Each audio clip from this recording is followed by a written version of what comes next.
Boa noite a todos. Então, nós queremos dar as boas-vindas a todos.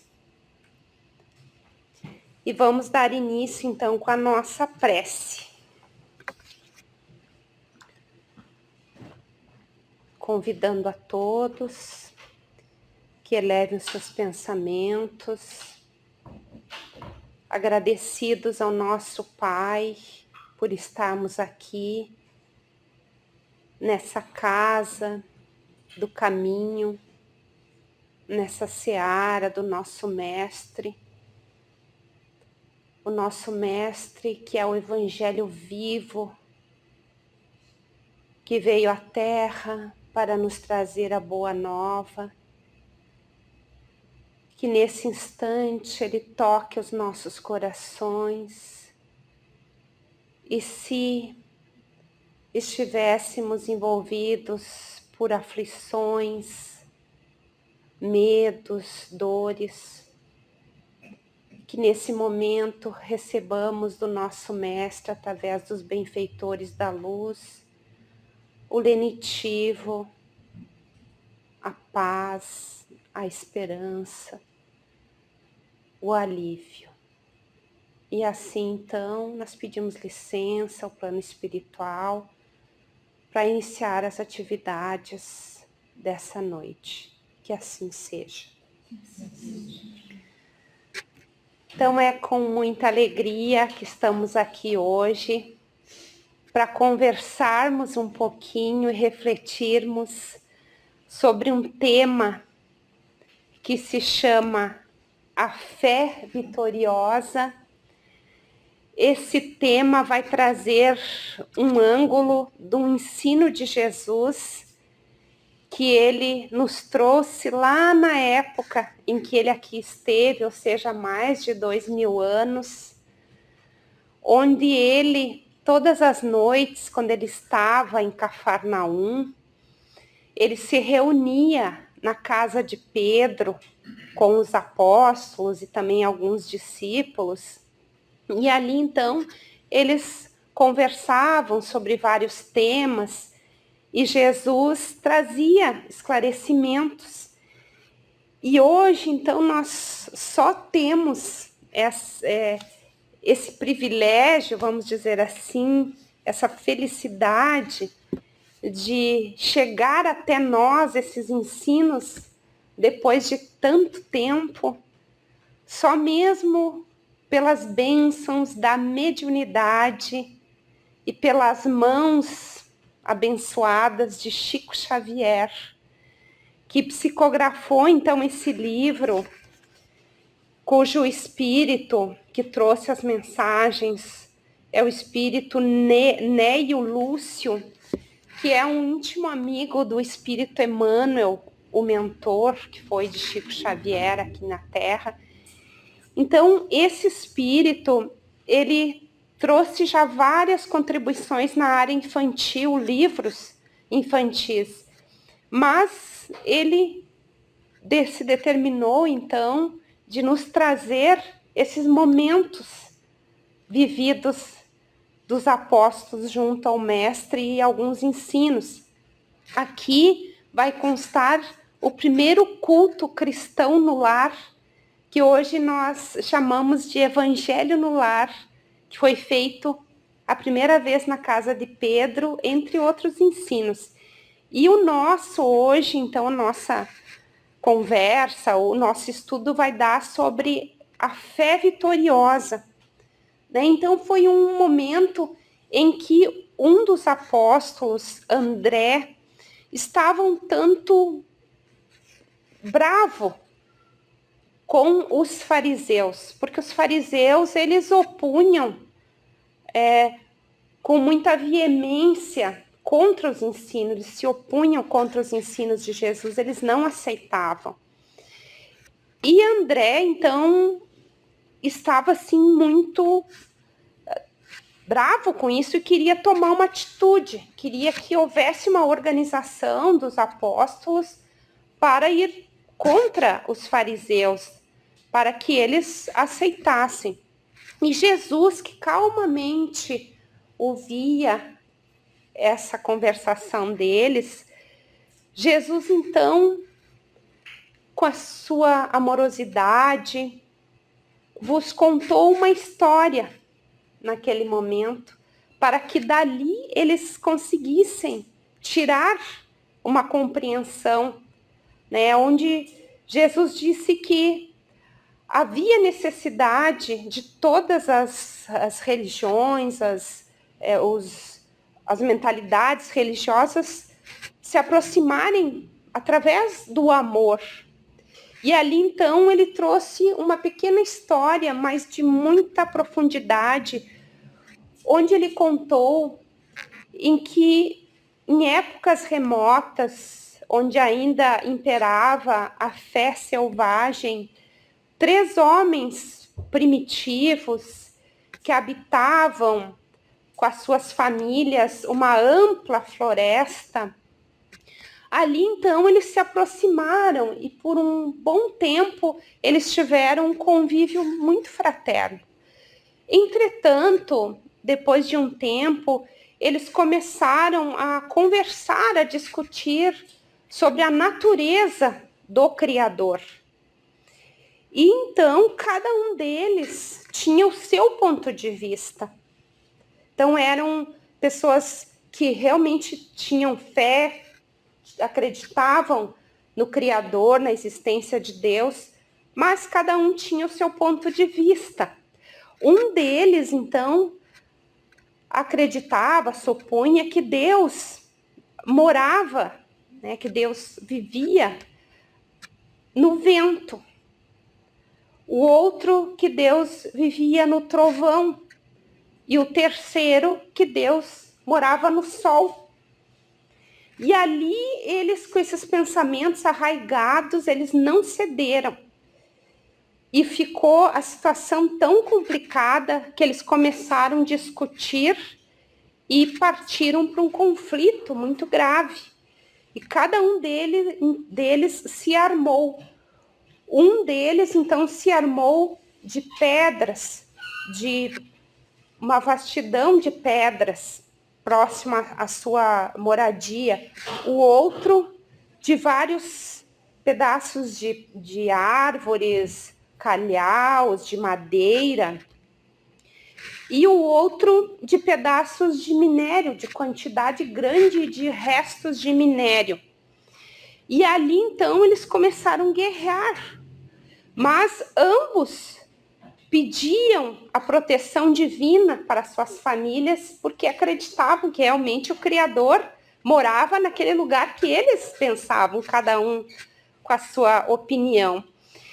E houve um prejuízo muito grande para aquela floresta, para aquelas árvores, aqueles animais. E Deus, então, se compadeceu, porque eles tinham uma fé sincera, só pensavam diferente. E enviou, então, um dos seus anjos para que ali viesse. E esse anjo veio na forma de um ser humano normal, de um homem comum, e se aproximou deles. E então disse que todo o material que eles usavam eram materiais que poderiam ser muito bem aproveitados para o bem comum. E que a forma como cada um acreditava não estava errada, estava certa. Que Deus realmente morava no sol. Que Deus realmente mora no sol. Porque o sol é o mantenedor da vida, que sustenta a vida. Mas que Deus também mora no vento, porque o vento também auxilia a natureza. E que Deus também mora no trovão, que saneia a atmosfera. E que se eles então se unissem e se utilizassem daqueles materiais para o bem comum, seria de grande progresso para todos eles. E então ele diz que a melhor forma de honrar a Deus era se utilizando do trabalho deles para transformar, para se utilizar desses materiais e construir coisas que eram boas para todos. Aquele que estava com as pedras, ele ensinou edificar construções, edificar moradias que eram boas para eles, que eram de proteção, que eram também para o bem-estar deles, para eles ficarem melhor acomodados. Aquele que então tinha as madeiras, ele então ensinou a ele fazer peças de madeira também para trazer conforto para o lar, para a casa deles.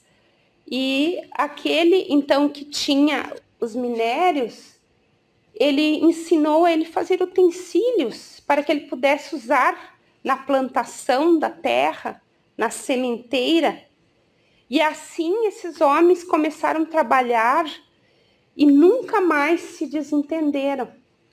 E ali então Jesus, após ele contar essa história, ele traz uma lição para eles, para os seus discípulos, para os seus apóstolos, dizendo: em matéria religiosa, cada crente possui razões respeitáveis e detém preciosas possibilidades que devem ser aproveitadas no engrandecimento da vida e do tempo, glorificando o Pai. Quando a criatura, porém, guarda a bênção do céu e nada realiza de bom em favor dos seus semelhantes, em benefício de si mesma, assemelha-se ao avarento, que se precipita no inferno da sede e da fome, no intuito de esconder indebitamente a riqueza que Deus lhe emprestou. Por isso mesmo, a fé que não ajuda, não instrui e não consola, não passa de escura vaidade do coração.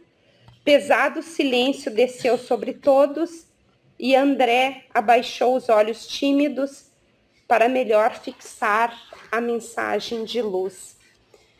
Então, queridos irmãos, todas as religiões, elas têm uma função.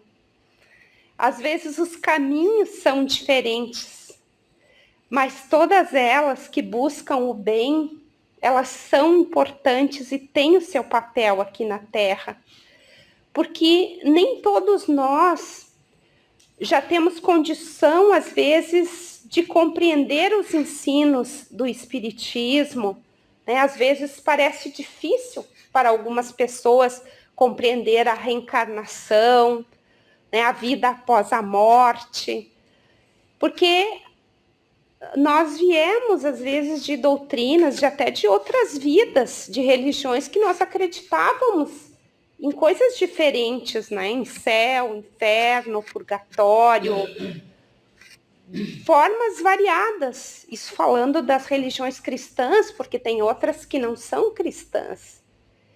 Entretanto, é importante nós lembrarmos também do livro A Caminho da Luz, que também é psicografado pelo Chico Xavier, pelo espírito ditado por Emmanuel, o mentor de Chico Xavier, onde ali ele traz toda a criação da Terra, a formação da Terra, dos povos, também então das civilizações, até chegar no seu evangelho. Ali ele vai falar dos exilados de Capela.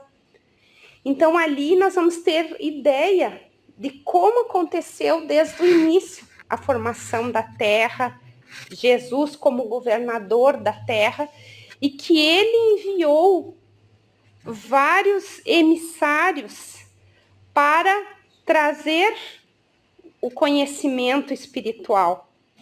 Então nós vamos ter Lao Tse, nós vamos ter Buda, nós vamos ter outros vários que reencarnaram como emissários de Jesus, porque aqueles povos tinham pensamentos diferentes, porque o cristianismo ele vem da vertente dos hebreus, do povo hebreu, né, do Deus único, mas os outros povos tinham crenças diferentes. Então vieram ali missionários em todas essas religiões, nesses lugares, nesses povos, e que foram enviados por Jesus. Então as religiões, nós devemos sempre ter esse respeito com todas elas. E nós vamos entender que a questão da fé, no Livro dos Espíritos, na questão 244, em que Kardec perguntou aos espíritos superiores: os espíritos veem a Deus? Enxergam Deus? E eles, os espíritos superiores, responderam: só os espíritos superiores o veem e o compreendem. Os inferiores o sentem e adivinham. Então aqui nós vamos entender que Deus é inato no nosso ser. Nós temos essa sensação da presença dele, essa fé inata na presença do Criador. Então nós vamos ver que essa história ali que Jesus contou eram homens primitivos. Então nós vamos encontrar essa fé intrínseca no nosso ser, embora alguns neguem isso, alguns se digam ateus, mas certamente que lá no íntimo, todos nós temos essa presença de Deus. Nós vamos lembrar também de Jung, em que Jung falou que trouxe o conhecimento, o estudo do inconsciente coletivo, e ali então ele falou dos arquétipos. E ele fala que o arquétipo mais forte, o principal arquétipo coletivo é Deus. Então isso está em todos nós, né? Então, porque esse arquétipo coletivo, imagine uma nuvem, que hoje nós temos condição, né, de imaginar, porque a gente tem a nuvem onde nós guardamos os nossos arquivos na internet, então nossos arquivos, as nossas fotos. Então essa nuvem é como se fosse uma nuvem coletiva, e ali todos os pensamentos nossos vão para essa nuvem, o conhecimento, a sabedoria, e todos nós acessamos. E nessa nuvem, então, existem arquivos que são iguais para todos, né? Que todos têm esse acesso. E um deles, esse arquétipo forte, é o arquétipo divino, que está em todos nós.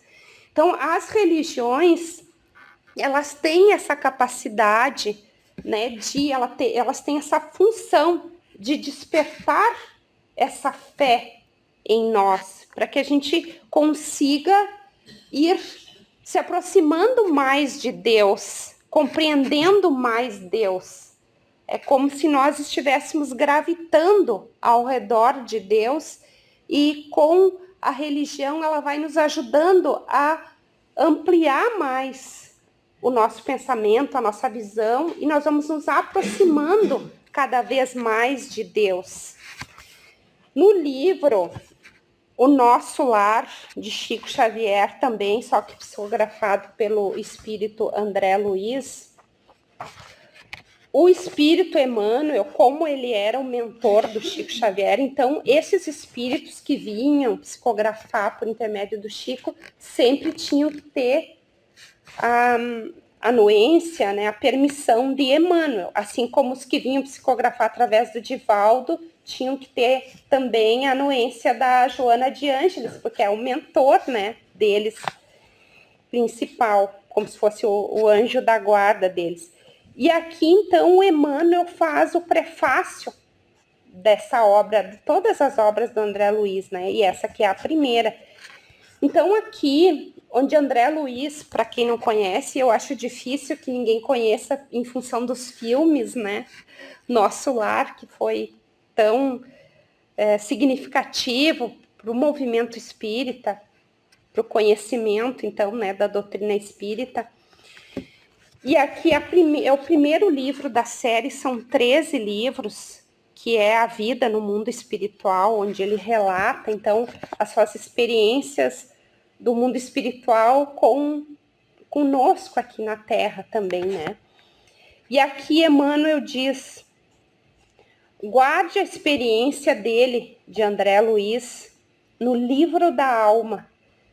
Ela diz bem alto que não basta a criatura apegar-se à existência humana, mas precisa saber aproveitá-la dignamente, que os passos do cristão em qualquer escola religiosa devem dirigir-se verdadeiramente ao Cristo, e que em nosso campo doutrinário precisamos, em verdade, do espiritismo, do espiritualismo, mas muito mais de espiritualidade. Porque às vezes nós professamos uma religião, mas nós não desenvolvemos a espiritualidade, que tem um pouco de diferença, né, da religião em si. Porque a religião, ela tem, na grande maioria, né, tem dogmas, tem rituais, e a espiritualidade, o desenvolvimento da espiritualidade significa uma conexão nossa com o nosso íntimo, com o nosso interior, ou seja, empreender o nosso autoconhecimento, uma conexão com o outro também, né, com o nosso próximo, e uma conexão com a transcendência. É uma conexão com algo que está além de nós, que alguns às vezes não chamam de Deus, né? Chamam de uma força da natureza, ou a maioria chamam de Deus, que é o nosso Pai Criador, né? Não importa como nós chamemos. Então é muito importante que nós consigamos desenvolver essa espiritualidade, que a gente não esteja ali naquela religião, naquele templo religioso, por uma mera formalidade ou convenção da sociedade, né? Que a gente não vai ali porque o meu pai e a minha mãe iam, mas que a gente consiga transcender o aspecto material da religião e realmente se fixe nos seus ensinos espirituais, porque a religião que traz o bem, ela vai falar sobre o amor ao próximo, vai falar sobre Deus, né, ou algo superior, ela vai buscar essa transcendência nossa, né, que vai superar as nossas necessidades básicas, sociais, né, e vai buscar essa conexão com algo que nos preenche, porque nós podemos ter tudo, mas se faltar essa espiritualidade, essa conexão com esse algo além, maior do que nós não vamos nos sentir completos e felizes, vamos sentir sempre aquele vazio, né? E Deus, ele nos preenche, porque nós no Espiritismo sabemos, na Gênese, Kardec nos trouxe nesses relatos, graças ao convívio dele com os espíritos superiores, que há o fluido cósmico universal, onde nós todos estamos mergulhados, como peixes num oceano, e ali então nós estamos mergulhados nesse fluido que nos liga a Deus e a toda a sua criação. Também no livro Nosso Lar, ele vai nos falar, no capítulo 12, que é sobre o umbral, André Luiz nos fala que a ausência de preparação religiosa no mundo dá motivo a dolorosas perturbações.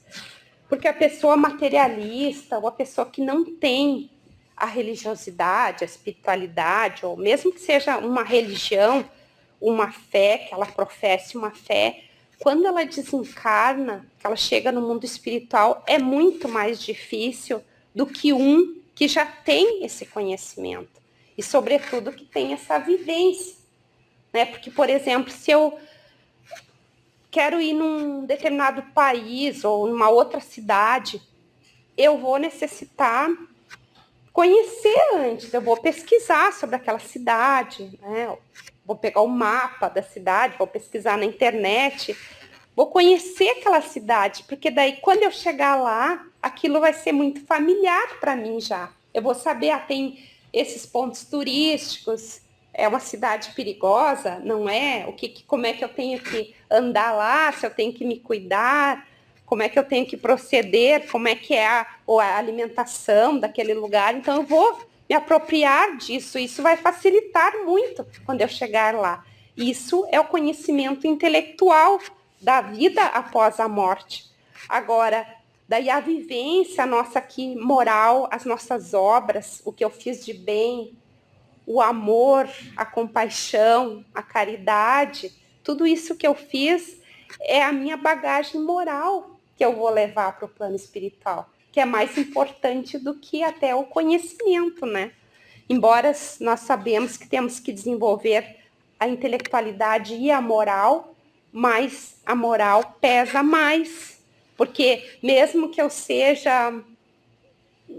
não acredite em nada, né? Eu diga que eu sou ateu, mas se eu fui uma boa pessoa no sentido de uma conduta correta, justa, amorosa, talvez o meu passaporte esteja muito melhor para mim viajar para o plano espiritual do que um que às vezes está sempre num templo religioso, ouve, lê, mas não pratica. Então, nós temos que ter sempre essa consciência, né? Mas a religião, ela é muito importante. E a religião, então, nos leva à fé. E a nossa mentora espiritual, né? Que a gente diz que ela, Emmanuel, André Luiz, são mentores de todos nós, né? Porque não era só do Chico, nem só do Divaldo, porque o conhecimento que eles nos trouxeram é para todos nós. E ela, então, a mentora de Divaldo Franco, nos fala nesse livro Jesus e o Evangelho à luz da psicologia profunda. Vai ter um capítulo sobre a fé, porque nesse livro aqui ela estuda todo o Evangelho segundo o Espiritismo, capítulo a capítulo. Então esse aqui vai falar sobre o poder da fé, que é o capítulo 19 do Evangelho. E aqui então ela vai falar que a fé expressa-se mediante a confiança que o espírito adquire em torno de algo. Porque existe a fé humana e a fé divina. A fé humana é a fé nas nossas potencialidades.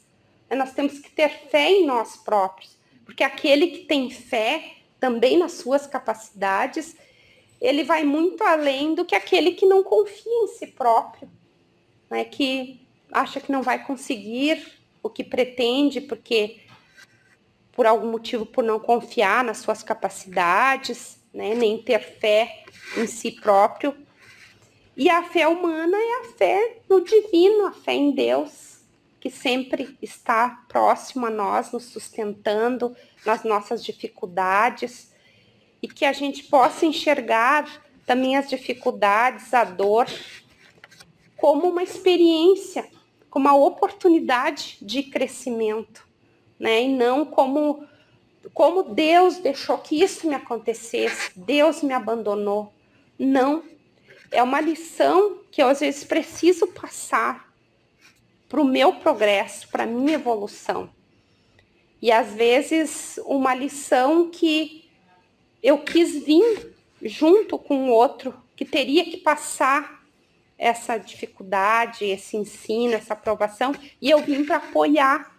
Então eu também estou ali passando por dificuldades junto, mas eu estou sendo um esteio, um apoio para aquela pessoa, às vezes para um filho, às vezes para um esposo, para um amigo, para alguém que a gente está auxiliando. E Joana de Ângeles fala que há também uma diferença entre a fé. Então, a fé natural, que é essa fé que nós temos inata, como nós explicamos, né, que existe em todos nós, conforme o próprio Jesus trouxe ali na lição, uma fé que está em nós, e os espíritos também colocaram ali no livro dos espíritos que nós pressentimos a existência de Deus em nós, né? E que existe a fé adquirida, que é essa fé racional, que é a fé que o espiritismo mais efetivamente traz.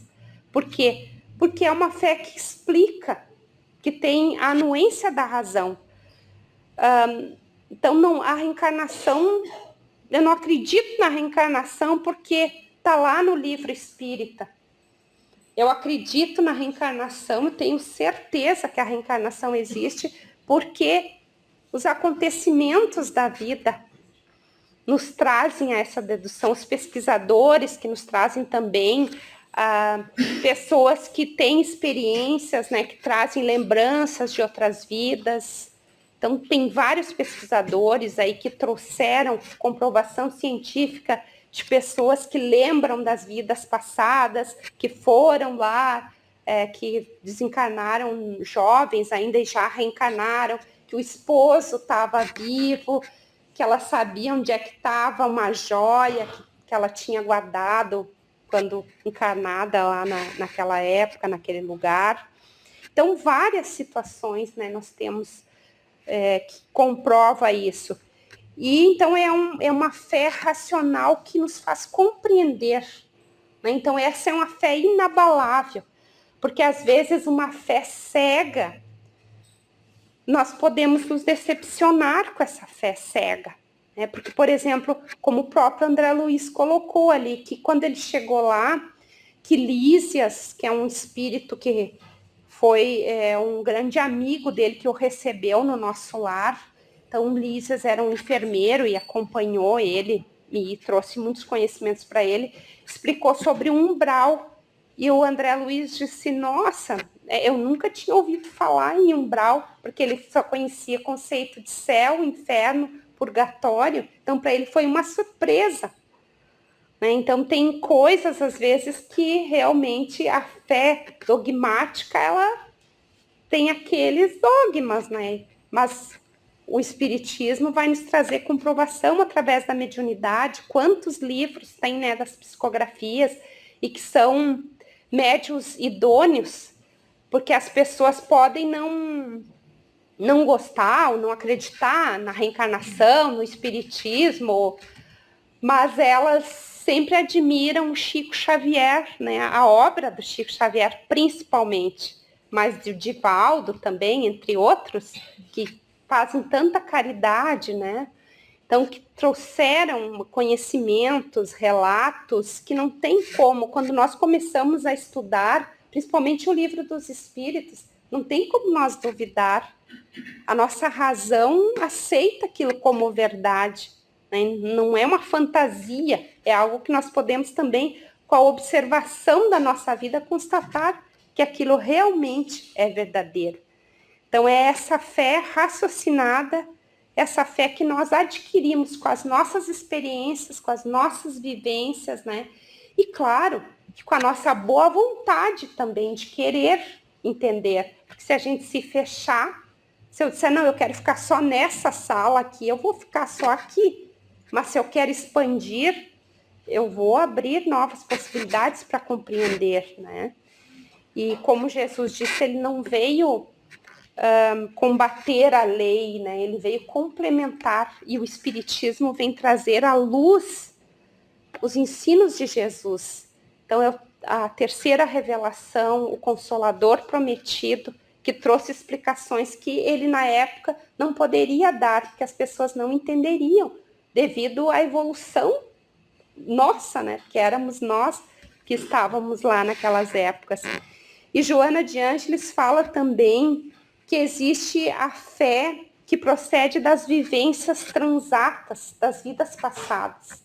Então, às vezes, eu tive uma determinada experiência nas vidas passadas, uma situação difícil, e que eu consegui superar aquilo. Eu consegui achar um meio, uma forma de eu conseguir vencer aquela dificuldade. E hoje eu posso passar pela mesma dificuldade, eu e a Nara, por exemplo, e daí a Nara diz, mas não tem como eu conseguir superar isso, não existe, mas eu, dentro de mim, eu tenho aquela certeza. Por quê? Porque isso eu já trago do passado, no inconsciente. Então eu vou conseguir, porque eu já sei como.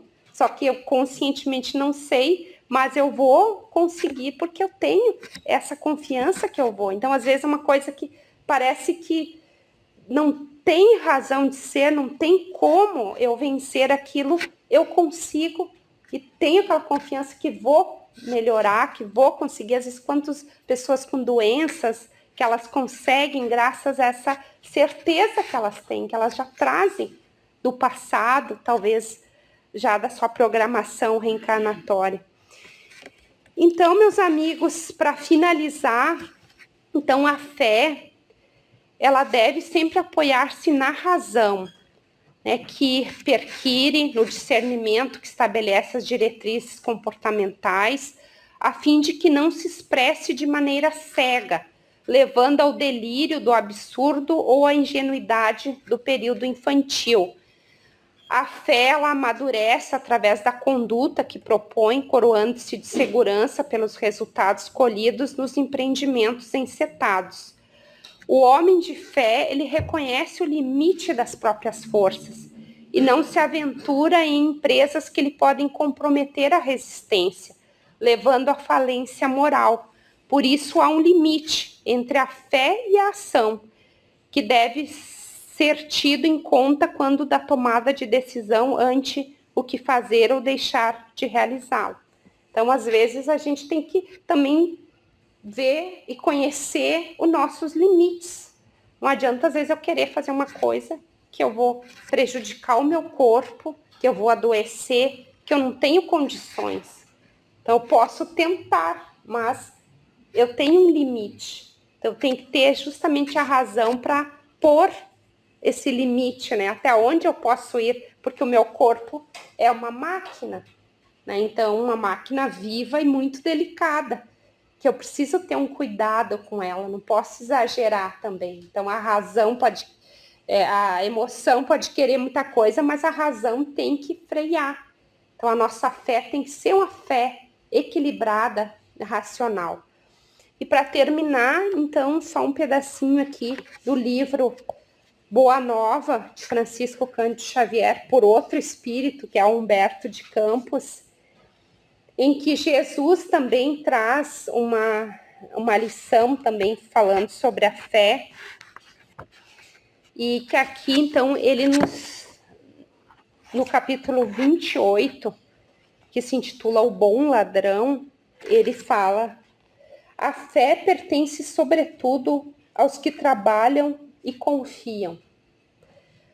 Tê-la no coração é estar sempre pronto para Deus.